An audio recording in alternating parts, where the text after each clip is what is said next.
नमस्कार, जनपक्ष में आपका स्वागत है। मैं हूं प्रियदर्शन।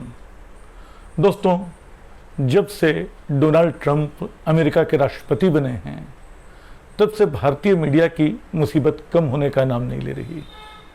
ट्रंप रोज़ ऐसे बयान देते हैं जिन्हें मीडिया लपकता है, वो एक लाइन बनाता है, अगले दिन पता चलता है ट्रंप बदल गए, फिर उसकी लाइन बदल जाती है। पिछले 2-3 महीनों में मीडिया के बदलते बयानों का हिसाब लगाएं तो लगेगा कि ट्रंप के साथ साथ वो भी बदलते रहे हैं। ताज़ा मिसाल पिछले 2 दिनों में आए अलग अलग बयान हैं। परसों ट्रंप ने ट्वीट किया, बताया कि भारत और रूस जो हैं चीन के अंधकार में चीन के साथ हो गए हैं। मतलब अमेरिका के राष्ट्रपति को चीन को अंधकार में कहना चाहिए या नहीं, डार्केस्ट चाइना, ये शब्द उन्होंने इस्तेमाल किया। ये एक दिलचस्प बात है, लेकिन भारतीय मीडिया इसको लेकर टूट पड़ा। अमेरिका के राष्ट्रपति मायूस, अमेरिका के राष्ट्रपति मायूस, ट्रंप डर गए, कई तरह की बातें कही जाने लगी। अब ट्रंप आज पलट गए। अब आज वो कह रहे हैं कि ट्रंप और मोदी बहुत अच्छे दोस्त हैं, भारतीय प्रधानमंत्री से उनके बहुत अच्छे संबंध हैं। कल तक उनके पहले बयान पर भारतीय विदेश मंत्रालय कोई प्रतिक्रिया देने से बच रहा था। आज विदेश मंत्री एस जयशंकर ने कहा कि हाँ, वाकई भारत और अमेरिका के बीच, डोनाल्ड ट्रंप और प्रधानमंत्री मोदी के बीच बहुत अच्छे प्रगाढ़ संबंध हैं। तो अब मीडिया क्या करे? इसमें शी जिनपिंग चले आते हैं, इसमें पुतिन चले आते हैं। 2 दिन पहले के जिस पोस्ट की बात मैं कर रहा हूँ उसमें ट्रंप ने एक तस्वीर जारी की थी। उस तस्वीर में पुतिन, शी और भारतीय प्रधानमंत्री मोदी बातचीत कर रहे हैं। इस तस्वीर को उनके भी 2 दिन पहले भारतीय मीडिया ले उड़ा था। चीन में जो एससीओ सम्मेलन हुआ था वहाँ सब ने खुशी खुशी बताया कि देखो भारत चीन कितने करीब आ गए हैं, भारत चीन और रूस मिलकर एक साथ खड़े हैं, और पाकिस्तान के प्रधानमंत्री शहबाज शरीफ किनारे बिसुर रहे हैं। वो तस्वीर वाकई ऐसी थी, उसमें मीडिया को दोष देना गलत है। वो तस्वीर वाकई ऐसी थी जिससे लगे कि देखो पाकिस्तान को चाइना ने छोड़ दिया किनारे। लेकिन ठीक अगले दिन पता चला कि शरीफ और मुनीर दोनों चीन के राष्ट्रपति के साथ, शी जिनपिंग के साथ बैठे हुए हैं। ये भी पता चला कि जिस कार में प्रधानमंत्री मोदी को बिठाने के लिए पुतिन ने 10 मिनट इंतज़ार किया, जो निश्चय ही बड़ी बात है, जो निश्चय ही कूटनीति की एक बहुत अहम मुद्रा है, उस कार में वो उत्तर कोरिया के राष्ट्रपति को भी बिठा चुके हैं। तो ये कूटनीति की जो गलियां हैं भारतीय मीडिया को परेशान कर रही हैं। एक दिन वो लिखता है कि देखो अमेरिका, ट्रंप और मोदी की दोस्ती से चीन बौखलाया, शी के पांव डगमगाए। अगले दिन वो लिखता है कि शी और मोदी की दोस्ती से ट्रंप सन्नाटे में। ये एक अजीब सी स्थिति है, क्योंकि जो कूटनीति होती है वो ऐसे दिन भर दिन के बयानों का मामला नहीं होती है, उसके पीछे एक लंबी प्रक्रिया चलती रहती है। ये अलग बात है कि राष्ट्राध्यक्षों को बयान देना नहीं आता। कई बार ऐसे राष्ट्राध्यक्ष आ जाते हैं जैसे ट्रंप हैं, जो अपने बयानों से अमेरिका को ही शर्मिंदा कर रहे हैं। ये बात मैं कई बार कह चुका हूँ कि जो सत्ता प्रतिष्ठान होता है उसको पूरे देश का पर्याय मान लेना गलत है। ट्रंप अलग हैं, अमेरिका अलग है, शहबाज शरीफ अलग हैं, पाकिस्तान अलग है। प्रधानमंत्री मोदी भी भारत के पर्याय नहीं है। भारत बहुत बड़ा है, भारत की एक नीतिगत निरंतरता चली आ रही है। यह स्थिति चीन के बारे में कही जा सकती है।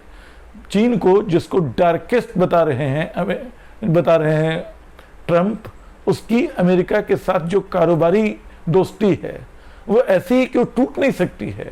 उसको तोड़ा जाएगा तो दोनों देश बिखर जाएंगे। और ये सच है कि दोनों देश इस पूरी सदी में बड़ी तेजी से आगे बढ़ने वाली, सबसे ज्यादा कारोबार करने वाली अर्थव्यवस्था रहे हैं। मैं आंकड़े देख रहा था, मैंने पाया कि साल 2000 से 2024 के बीच अमेरिकी अर्थव्यवस्था 167% की रफ्तार से बढ़ी, और आज की तारीख में साल 2025 तक वो जो आंकड़ा जो कारोबार दुनिया भर में कर रही है वो $5.3 ट्रिलियन है। 1 ट्रिलियन में कितने बिलियन होते हैं बहुत लोग नहीं जानते होंगे हिंदुस्तान में। 1 ट्रिलियन कितने करोड़ का होता है शायद आसानी से नहीं जाने पाएंगे आप, ये भी एक दिन अलग से बताऊंगा। अभी भारत, चीन और अमेरिका के बीच की कूटनीति की बात। और चीन इन्हीं 24 वर्षों में, साल 2000 से अब तक चीन ने 1200% की रफ्तार से तरक्की की है, उसका कारोबार बढ़ा है, और वो $6.2 ट्रिलियन का कारोबार 2024 में कर रहा था। तो ये दुनिया के दो देश जो सबसे शक्तिशाली हैं, सबसे ज़्यादा आर्थिक कारोबार में लगे हुए हैं, क्या एक दूसरे को इस तरह छोड़ पाएंगे? उनकी जनता, उनके कारोबारी उनको छोड़ने नहीं देंगे। दोनों की व्यवस्था है एक दूसरे के साथ बंधे रहें, और उनका आपसी कारोबार, ये सच है कि मतलब वो आपसी कारोबार भी बहुत बड़ा है। अमेरिका और चीन के बीच मैं देख रहा था कि जो आपसी कारोबार है वो 438 बिलियन डॉलर जो है, वो चीन ने अमेरिका को सामान बेचा 438 बिलियन डॉलर का, और अमेरिका ने चीन को 143 बिलियन डॉलर का बेचा। अमेरिका को व्यापार घाटा हो रहा है कारोबार के अर्थों में 295 बिलियन डॉलर का। तो ये जो सैकड़ों बिलियन डॉलर का कारोबार है घाटे के बावजूद, वो तो झेलना पड़ेगा, क्योंकि सामान की ज़रूरत है, मांग और आपूर्ति का सिद्धांत है। यही स्थिति भारत, चीन और अमेरिका की भी है। तमाम खराब संबंधों के बावजूद भारत और चीन के बीच सालाना कारोबार 127 बिलियन डॉलर का है। बेशक उसमें चीन का बड़ा हिस्सा है, 90% हिस्सा है। यही स्थिति अमेरिका के साथ भारत के कारोबार की है, वो भी 125 बिलियन डॉलर से ऊपर का है। तो ये स्थिति है, देश आपस में कारोबार करते हैं और वो आपस में टकराते भी हैं, अपने अपने स्वार्थों के हिसाब से बदलते भी हैं। लेकिन हमारा मीडिया वो ऑपरेशन सिंदूर के दौरान अचानक चीन को मतलब बिल्कुल ऐसे खलनायक की तरह पेश करने लगता है जो भारत का दुश्मन है। ये काम चुपके से भारतीय सत्ता प्रतिष्ठान भी करता है, ये चुपके से नेता भी करते हैं, जो बताते हैं कि चीन तो हमारा सबसे बड़ा दुश्मन है और उसके सामना करने के लिए, उसका मुकाबला करने के लिए हमने ये तैयारी कर रखी है। लेकिन चीन कब दुश्मन से दोस्त हो जाता है ये मीडिया को पता ही नहीं चलता। ट्रंप कब दोस्त से दुश्मन हो जाते हैं ये मीडिया को मालूम ही नहीं होता। तो ये जो खेल है कूटनीति का, वो आसान खेल नहीं है, वो चलता रहता है। और उसमें कभी कभी ट्रंप जैसा कोई लापरवाह बड़बोला किस्म का राष्ट्राध्यक्ष आता है, जिस पे शायद अमेरिका भी शर्मिंदा होता होगा, जो अपने लिए नोबेल प्राइज़ की मांग करता है, जो भारत पाकिस्तान के झगड़े को लगातार बताता है कि उसके दबाव में युद्ध विराम, संघर्ष विराम हुआ, जिसको मीडिया बार बार भारतीय सूत्रों के हवाले से झुठलाता रहता है। हो सकता है बात सच हो, लेकिन दुर्भाग्य से हमारे प्रधानमंत्री एक बार भी ट्रंप का नाम लेकर ये कह नहीं पाए कि ट्रंप गलत बयानी कर रहे हैं। उनको पटना के एक अनजान मंच से दी गई एक अनजान आदमी द्वारा गाली इतनी बड़ी लगी कि आधे घंटे के भाषण में 99 बार उन्होंने अपनी माँ को याद कर लिया। लेकिन जो ट्रंप 3 दर्जन बार ये झूठ बोल चुके उनके मुताबिक कि उन्होंने भारत और पाकिस्तान के बीच संघर्ष विराम कराया, उसका वो एक बार भी खंडन नहीं कर सके।